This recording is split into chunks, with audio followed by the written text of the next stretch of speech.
We've got breaking news coming in now that all the Congress's big legal luminaries are going to do a press conference very shortly. Rahul Gandhi will be leading the press conference. You've got Salman Khurshid, P. Chidambaram, Kapil Sibal, Manish Tiwari, Vivek Tankha, all of them. Those are the images coming in from the Congress headquarters. They're all getting set for a big press conference. Rahul Gandhi has been ensconced in a meeting with these leaders, building up to what to say in this press conference. And for perspective now, I'm joined by former Law Minister Ashwini Kumar. Also with us is senior lawyer Dr. Abhishek Singhvi. Thank you very much. I want to go across to Ashwini Kumar first. Should the Congress be interfering in this matter at all? Should this not be left to the judiciary to resolve internally? Should the Congress jump in and politicize this issue? We saw D. Raja go and meet Chalameshwar. The moment you jump in and say whatever it is you will, it will almost seem as if some judges are with the opposition, some are with the government. Does that not send out, Mr. Kumar, a very bad signal?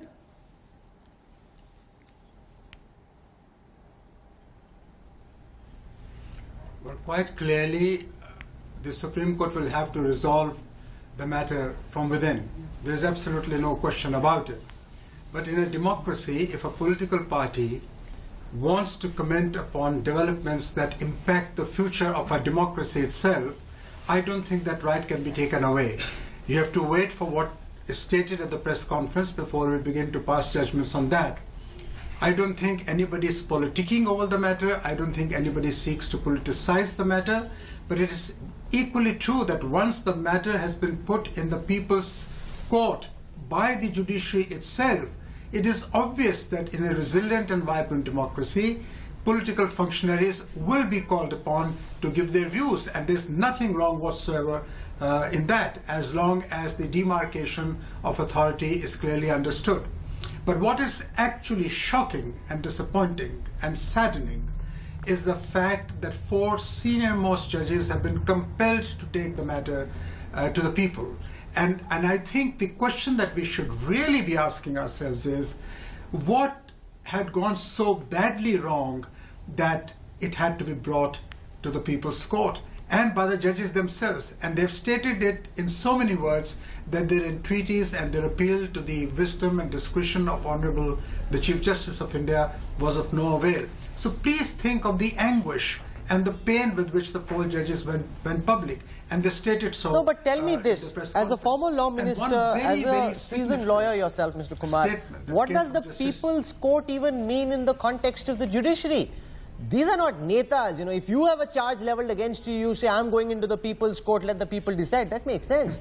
How can judges start coming into the People's Court? Is this not a breakdown of how institutions function, especially an institution like the judiciary? I was told this afternoon of an instance when there was a similar disagreement in the past and brother judges went into the Chief Justice's room. They locked the Chief Justice's room, didn't let him get out till the time that matter was resolved. So theatrics have happened, but those theatrics happened internally. Now we are seeing a press conference and judges are saying we are going into the People's Court. Now I'm wondering as a viewer, I'm wondering as a journalist, I'm wondering as a political observer, does that mean our Supreme Court is compromised?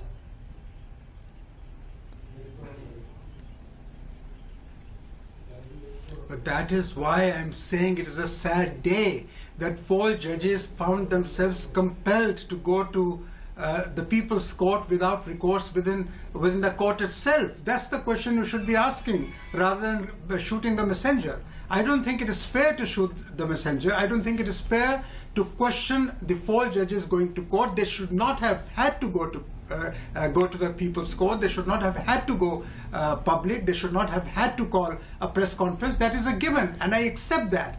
But the fact that circumstances existed that persuaded them to go public as a matter of last resort. Let Bhatia respond to this, Gaurav. I think what that we need to I think the former law minister makes an important point. Now, these are not. What has led to the breakdown of this? Okay, you make a good point, and let Gaurav Bhatia respond to this. That if there was internal redress available, these lawyers would have not needed to go public. The fact that these judges have gone public, and I can see the Congress press conference starts, a very quick reaction from you, Gaurav. They wouldn't have had to go public, and that's the problem. They've had to go public only because they found that their concerns weren't being addressed. Okay, before I get you to respond, I need to go to that press conference. Randeep Surjewala, who's a lawyer himself, is speaking just now. We'll give you all copies. Thank you. Sanjeev, can you also please hold it for a second? Thank you. We'll give you all copies. Achha. So then there'll be chaos.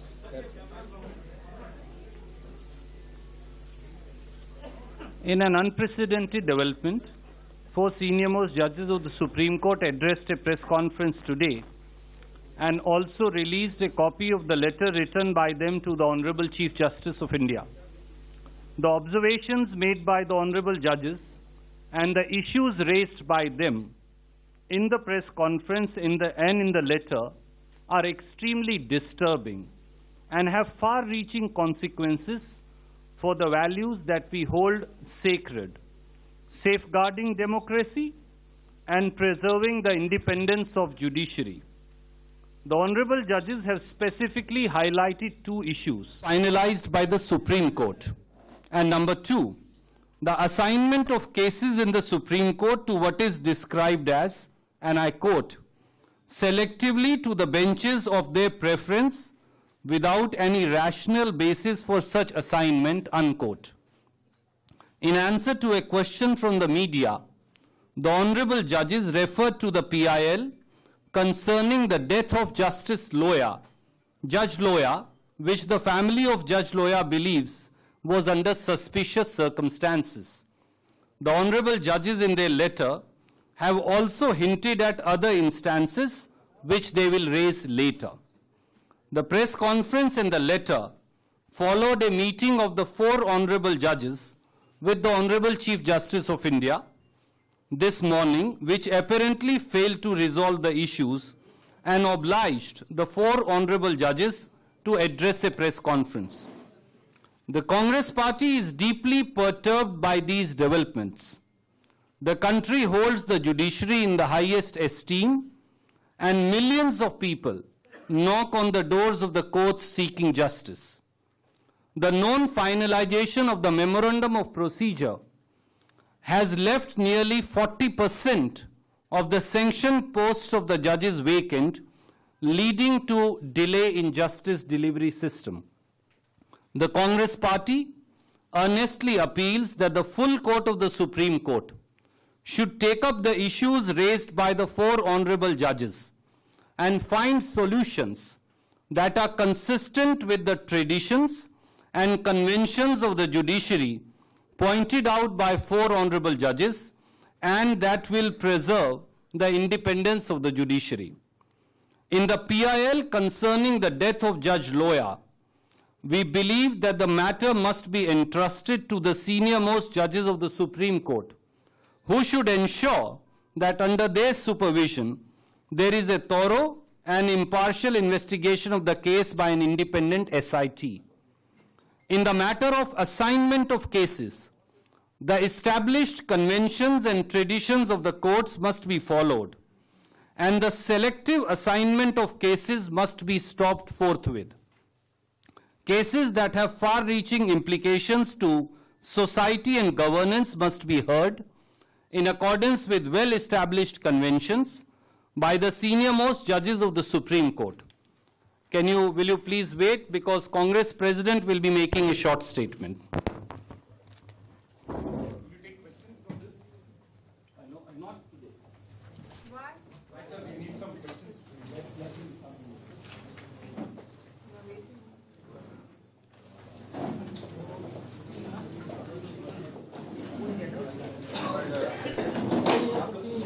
Randeep Surjewala of the Congress Party, he's made an important intervention. He says that the entire bench of the Supreme Court must come together to resolve this. You see P. Chidambaram there, you see Kapil Sibal, Manish Tiwari, Vinod Tankha, all of them sitting amongst the audience as they listen to this press conference. Randeep Surjewala, as the chief spokesperson of the Congress, made his intervention. I'm told that Rahul Gandhi will be coming and speaking shortly. Now, the Congress, interestingly, hasn't been belligerent. It hasn't leveled very serious direct accusations, instead saying a full bench must come together. Abhishek Singhvi is listening to this, and they've also said that the Justice Loya death case must be probed by an SIT. So the Congress now trying, Dr. Singhvi, to bring attention to the Justice Loya petition in the Supreme Court.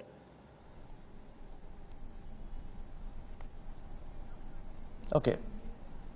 Rahul, I happen to be stuck in Mumbai and therefore could not be part of that meeting.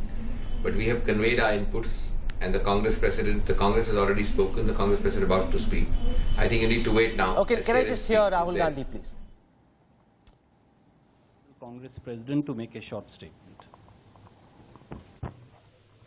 Thank you. Congress Party has made a statement just now, and I thought it was sensitive and important matter, so I thought I should also say a couple of things. I think the points that have been raised by the 4 judges are extremely important. They have mentioned that there is a threat to democracy. I think it needs to be looked into. It needs to be looked into carefully. They've also made a point about Judge Loya's case. I think that is also something that needs to be investigated properly. It needs to be looked at from the highest levels of the Supreme Court. I think that would be broadly what I would say. This type of thing has never happened before. It's unprecedented. And I think all citizens who love the idea of justice, who believe in the Supreme Court, are looking at this issue. And I think it's important that it's addressed. Thank you. ये ऐसी घटना पहली बार हुई है। 4 supreme court के जजेस ने सवाल पूछे हैं। गंभीर मामला है, इसलिए कांग्रेस पार्टी ने स्टेटमेंट दिया और मैंने भी सोचा कि मैं भी 2-3 शब्द कहूं। जो सवाल उन्होंने उठाए हैं बहुत ज़रूरी सवाल हैं, इनको ध्यान से देखा जाना चाहिए, एड्रेस किया जाना चाहिए। उन्होंने जस्टिस लोया जी की बात उठाई है। इन्वेस्टिगेशन होना चाहिए, हाईएस्ट लेवल, सुप्रीम कोर्ट के हाईएस्ट लेवल जजेस के लेवल पे इन्वेस्टिगेशन होना चाहिए। जो हमारा लीगल सिस्टम है उस पर हम सब भरोसा करते हैं, पूरा हिंदुस्तान भरोसा करता है, और ऐसी गंभीर बात उठी है इसलिए हम इस पे स्टेटमेंट दे रहे हैं। आप सबका बहुत बहुत धन्यवाद। Thank you. Thank you. So that's Rahul Gandhi there, making a very brief intervention saying that the Justice Loya case must be investigated. Now, Dr. Singhvi, in addition to being a Congress spokesperson, you're also one of our sharpest lawyers. The fact is that an intervention of this sort in the public domain really leads to all manner of questions in the minds of the people. Could this not have been avoided? Now you got D. Raja going and meeting Chalameshwar, you got Rahul Gandhi doing this press conference. This is the kind of thing that the judiciary should stay away from. If the judiciary is fighting in public in the way that it is, what about all the other institutions in this country?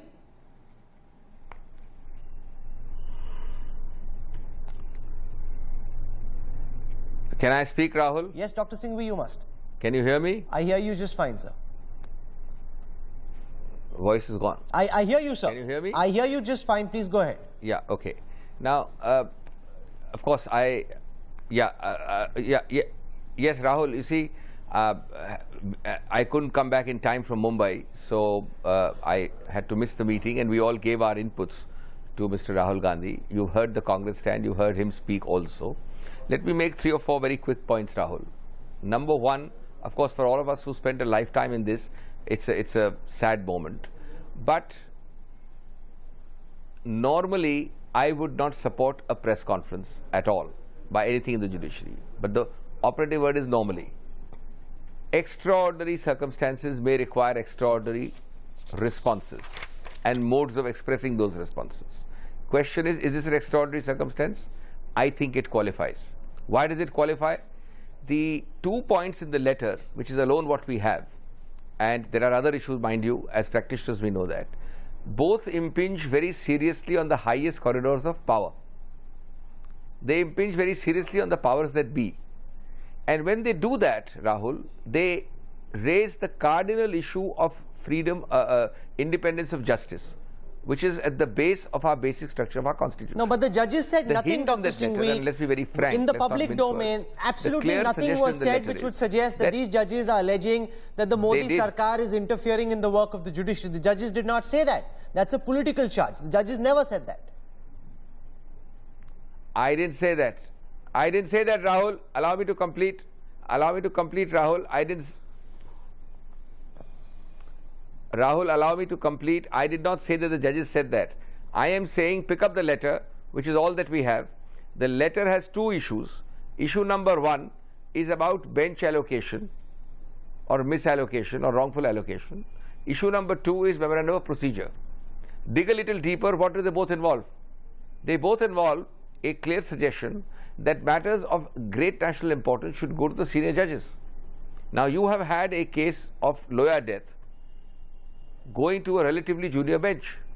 Why should that happen? Second issue raised is that you have asserted from 93 onwards that you are the boss, the collegium is the boss of appointments. You have most recently reasserted it in the Judicial Commission case. Now after I recommend your name for appointment and the government returns it once and I re-recommend your name, tell me under what system does the memorandum of procedure require you to wait till the government agrees?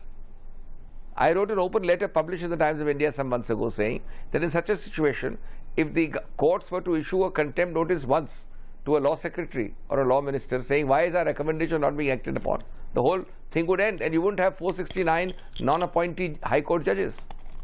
Now these are two things which are mentioned specifically in the letter.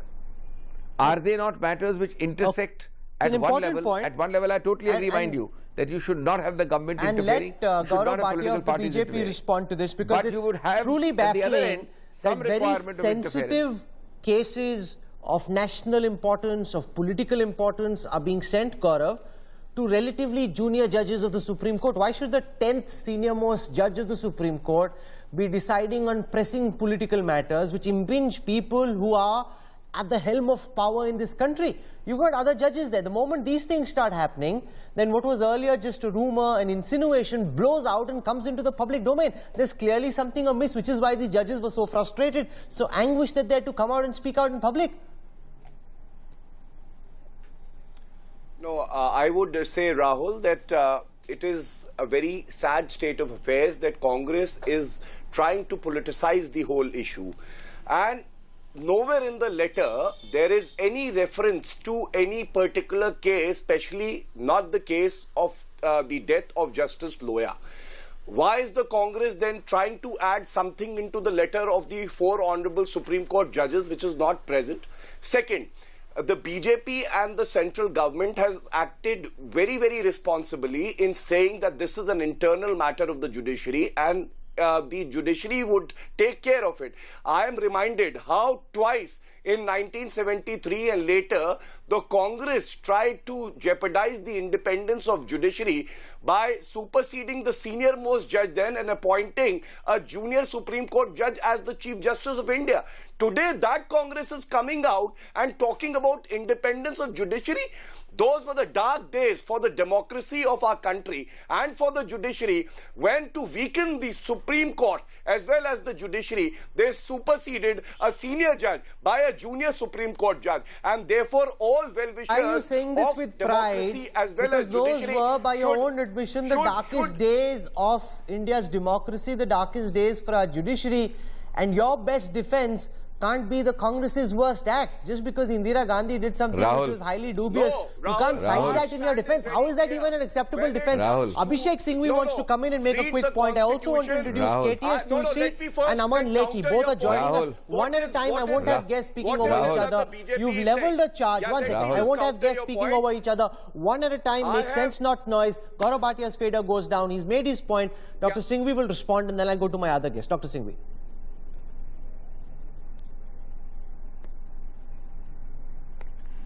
Rahul, first of all, I don't think my friend has heard the press conference. Letter is one. Justice Gogoi, to a specific question, took the name of Loya's case, which is the only reason I have occasion to mention it. Have we forgotten that? There's no question of taking Loya's case name unless we heard it in the press conference. Number two, let me be very candid, because I have tried to be as candid as I am no supporter in the remotest way of the supersession of judges. Let me make it clear today in your channel. Does that precedent make today's action valid in terms of a Loya example given by no less than one of the senior most judges of the Supreme Court? These are the two issues to be answered, and I think we just heard a politicization. I don't want to get into the political tutu meme of this. I am saying that both the issues written in the letter and specific example given orally by Justice Gogoi make it clear that there is a case to answer, A, in the way the administrative side of the Supreme Court is functioning, and B, it is intersecting in some very important areas with the senior most corridors of power. And both the issues require a very detailed look into by a very high level. It boils down really to the question about Justice Loya, and Judge Loya's death is important because that's the petition that was dismissed in the Bombay High Court. Now there's a petition before the Supreme Court. One second, because I've got Aman Lekhi with us also and KTS Tulsi also. Now I just want to play out Mr. Lekhi that bite, because Dr. Singhvi said that Justice Gogoi mentions Justice Loya's death. He doesn't. A question is asked to which he says yes. Now multiple things were being said at that same time, and I'm playing this 10-second clip out because it's very significant. Because if this is about the Luthra case, which is about why a lawyer named R.P. Luthra didn't become a judge, and he's asking that question, then that's a different matter. If this is about the death of a judge who was looking into a case where the BJP president was alleged to have been involved, then it has a huge political dimension what these judges have done. So I want to listen to what Aman Lekhi says, but just listen to Justice Gogoi for a moment before that. Yes, sir. But today morning, is there any specific issue? Is it Justice Loya's? It is an issue of assignment of a case, which is an issue raised in that letter. So was the issue today? This is about Loya's thing? Is it about Loya? Yes. So I'm confused, Aman Lekhi. First he says it is an issue relating to an assignment of a case which is mentioned in that letter. On page number 4 of this letter, I have it over here, the only case that is mentioned is the R.P. Luthra case. Now, when he was asked later, is this to do with the Loya case, he says yes. But there were multiple things being said at that same time. Is that reason enough to believe that these 4 judges thought that the Judge Loya death case would be assigned to a judge who was allegedly bent or compromised and would dismiss that in favor of the government? Your thoughts, Aman Lekhi?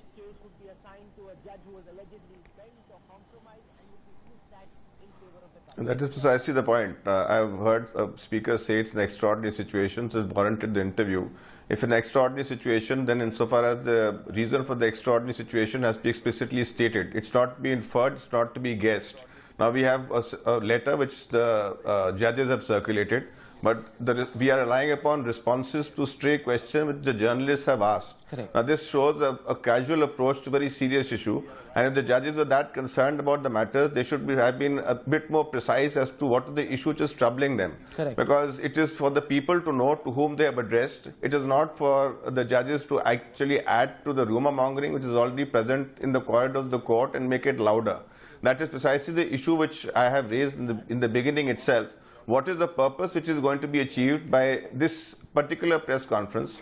Because it doesn't first set out clearly the issues at which the judges are at variance, and doesn't in any way provide any method for the purposes of addressing or redressing the issues which are there. That's a good point you make. So far from in any way affecting the judiciary positively, what the judges have done is That's a very good point, because KTS Tulsi, I think Aman Lekhi makes a very significant point. Given the seriousness of what is at hand, you can't leave it to public imagination. Was he talking about Judge Loya? Did he hear the question? Did he not hear the question? What is he saying yes to? Because in the letter he wrote, the only case that is referred to is the R.P. Luthra case, which is about one lawyer complaining about him not becoming a judge, which is very different from a case in which the BJP president himself is involved. Now you've got so much conjecture around something which Justice Gogoi and the others didn't specifically clarify. What is it that's troubling them?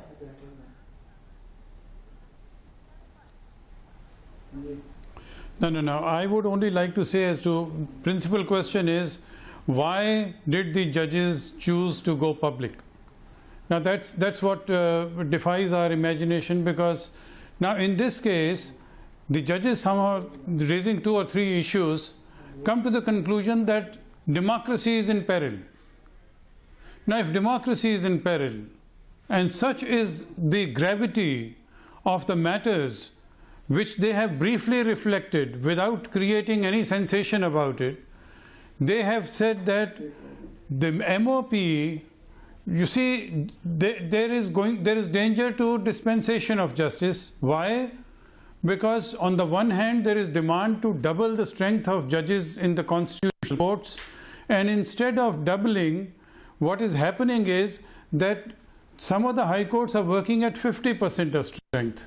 Some are working at 60%. 40% or 50% is the vacancy position. Now the judges are already reeling under the weight of 3 crore cases. The question is, how do they dispense justice? If they can't dispense justice, there is no rule of law. So it's a good point you make, and I think that's really the one issue that's not fully addressed. Now that is why... Is this about judges feeling that, the government's not moving fast enough on the memorandum, which would lead to appointment of judges? Is that what's troubling them? Because that needs to be resolved. Or are they alleging that the government is interfering in the Supreme Court? If that's the second charge about Judge Loya and who was being made in charge of the bench. So that's the question, which isn't fully clarified, which is really unfair to my mind, because you've got this charge being leveled by the opposition without us fully knowing whether that is indeed what is bothering these judges or not. We're slipping into a quick break. Some of the sharpest legal minds in this country will continue to join us.